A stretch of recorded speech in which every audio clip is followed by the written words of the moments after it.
講到西貢容易去而又美麗嘅沙灘，除咗之前介紹嘅廈門灣泳灘之外，不得不提嘅就係今日介紹嘅呢個三星灣泳灘。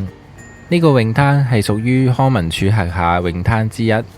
基本嘅泳灘設施包括係小食亭、燒烤場、更衣室、沐浴設施、洗手間、浮台、遊樂場都一應俱全，設施完善，而且水清沙幼，水質清澈，而且長期被評為一個1級嘅水質。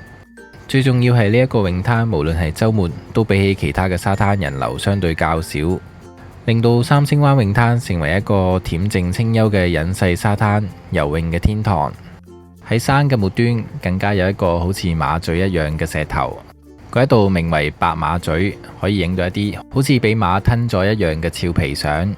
事不宜遲，等我哋一齊發掘呢一個寧靜隱世嘅沙灘啦！大家好，我係 David， 今日前往三星灣泳灘，我就會喺彩虹村嘅 C 出口靠右轉右，穿過隧道上地面，行前幾步就會有一個巴士站。去三星灣泳灘，我哋可以坐92號巴士，坐到去白沙灣站。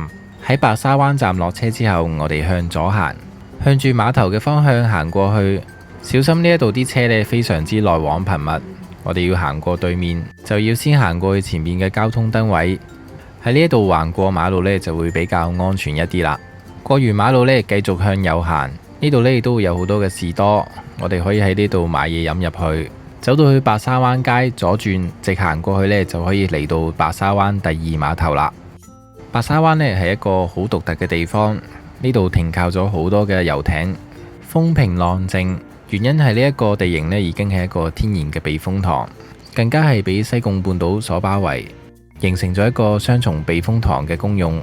所以呢一度嘅海域特別風平浪靜，停靠嘅船隻多不勝數，排列有序，就好似天上嘅星星一樣。尤其是打風嘅日子呢，更加多嘅漁船會停靠喺呢一度。中意遊艇嘅人呢，就好中意喺呢一度影相啦。隔籬嘅呢個色彩繽紛嘅地方就叫做康湖居。住得喺度嘅都應該要有億萬身家先至住得起啊！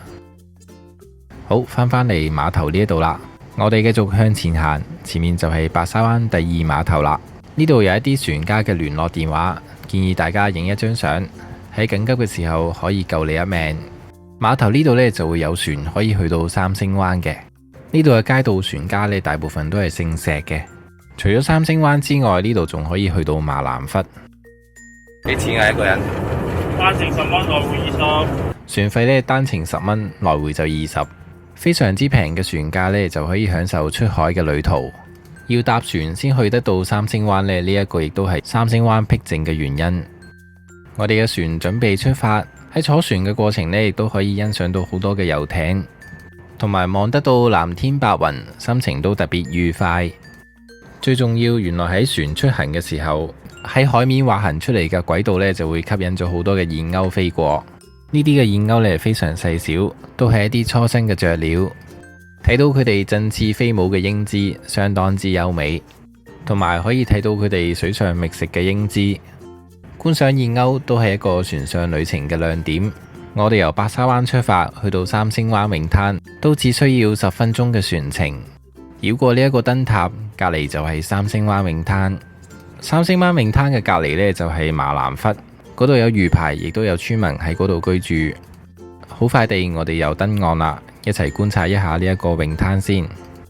三星灣泳灘都係一個相當迷你嘅小泳灘，人煙稀少，寧靜清幽。等我哋再行近啲睇下先。提醒大家，因為疫情嘅關係，康文署轄下嘅所有泳灘都會關閉，而且係嚴禁進入嘅。大家想嚟嘅話呢，就要等疫情緩和咗先好嚟啦。哇！呢一個沙灘真係一個水清沙幼嘅美麗沙灘，我就幾中意呢一度有一個長長嘅簷篷可以遮陰，而且非常近沙灘，啲家長呢就可以近距離看顧啲細路啦。等我都急不及待要落去沙灘啦。呢個沙灘呢有幾個獨特之處嘅，除咗方便到達同埋人煙稀少之外，海面嘅波浪亦都係非常之平緩。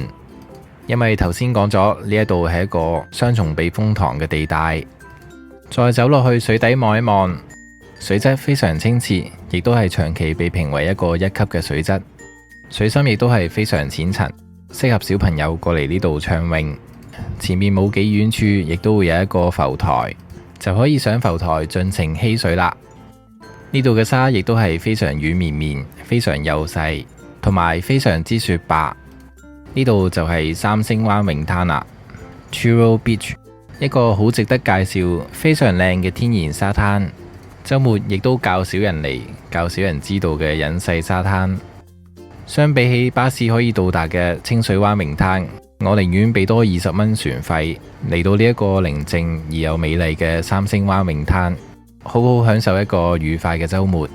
再走前多少少，前面救生員間艇嘅位置下邊就係一個好好嘅遮陰位，我哋又一齊過去睇下啦。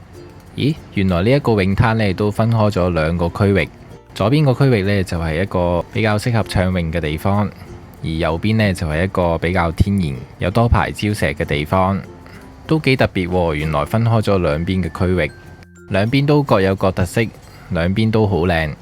我就比較中意右手邊呢個有礁石嘅地方啦，感覺上比較有原始感一啲，同埋欣賞到大自然岩石嘅美態，好似一個天然嘅小水池一樣，更加少人煙。唔知你又中意邊一個呢？可以留言話俾我知。趁住週末可以喺呢度浸下海水，消暑又涼快，都係一個幾寫意嘅活動。咁三星灣泳灘除咗主角泳灘之外呢，仲有好多嘅設施喺呢一度嘅，就等我哋一齊探索一下啦。喺沙灘嘅末端呢度有一排好規律嘅礁石，唔知可唔可以通到去燈塔嗰一度呢？隔離嗰一度呢，仲會有一條樓梯可以行上上邊。呢度真係一個專為家庭樂而設嘅泳灘，有一排好靚嘅燒烤爐同埋兒童遊樂場。咁就可以帶嘢食過嚟燒烤，同埋唔使驚悶親小朋友啦。咦，遊樂場隔離呢有2條路嘅，左邊樓梯級嘅呢條路呢，就可以通去上邊，有啲平地嘅地方可以俾我哋紮帳篷。想玩多幾日呢，就可以喺呢一度露營啦。但係呢度可以露營嘅平地並唔多，走到去最頂嘅位置，呢度係最多平地嘅地方。泳灘嘅設施大概就得咁多啦。咁如果中意遠足嘅朋友呢，都可以沿住遊樂場嘅另一條路行上山，喺呢個分叉口轉右就可以直上山上邊。從高處呢，就可以望返白沙灣下邊嗰啲遊艇，繼續沿住呢條路上到上邊，再落返嚟下邊呢度呢，就可以見到一個指示牌，後邊呢，就可以去到西貢嘅獅子會，前邊呢，就可以去到馬蘭窟。今日我哋就唔去馬蘭窟啦，去到分叉路口，我哋去大岩口。去睇一個好特別嘅白馬咀。白馬咀呢，就係喺呢一座山嘅南面末端嘅位置，都要行一段相當遙遠嘅距離。高處望返出去對面呢，就係橋咀島啦。沿路直行，行到末端呢，差唔多要落山啦。喺草叢之中呢，呢度綁咗一條藍色嘅色帶，唔知呢條路可以通去邊度嘅呢？大家記得夏天郊遊一定要帶多啲嘅水，先好出去行山。繼續落山，終於嚟到南面最末端，呢度就係白馬咀啦。白馬咀之所以叫做白馬咀呢，因為呢個地方真係好似一個馬咀一樣啊。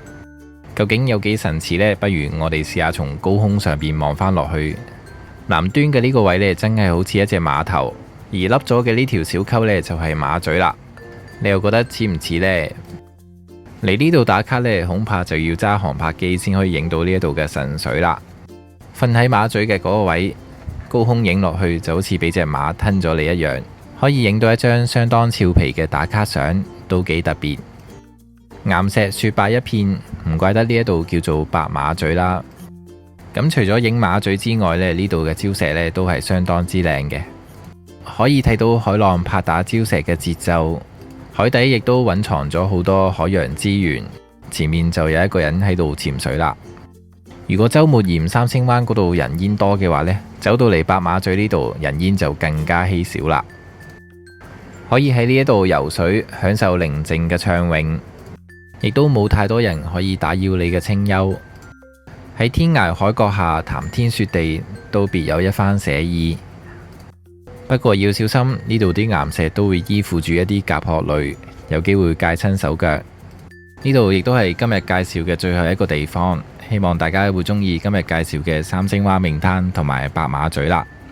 條片嘅分享就去到呢一度啦。咁如果中意呢一條片嘅話呢，就可以俾個 like 我同埋訂閱我嘅 channel。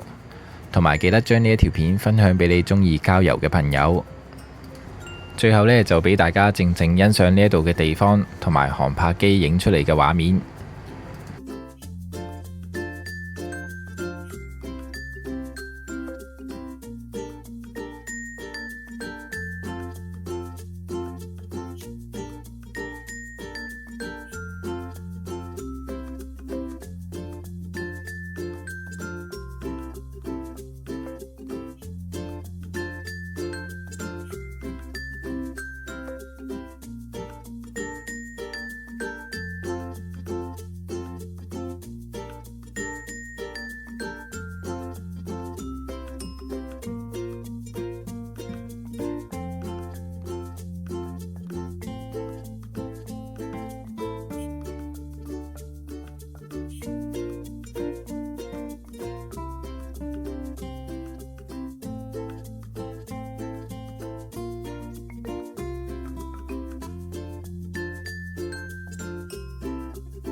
喺條片最初嘅位置呢，就建議大家影一張船家嘅聯絡電話。當你喺炎炎夏日之下唔夠水行返出去嘅話呢，就可以 call 呢啲船家救返你一命啦。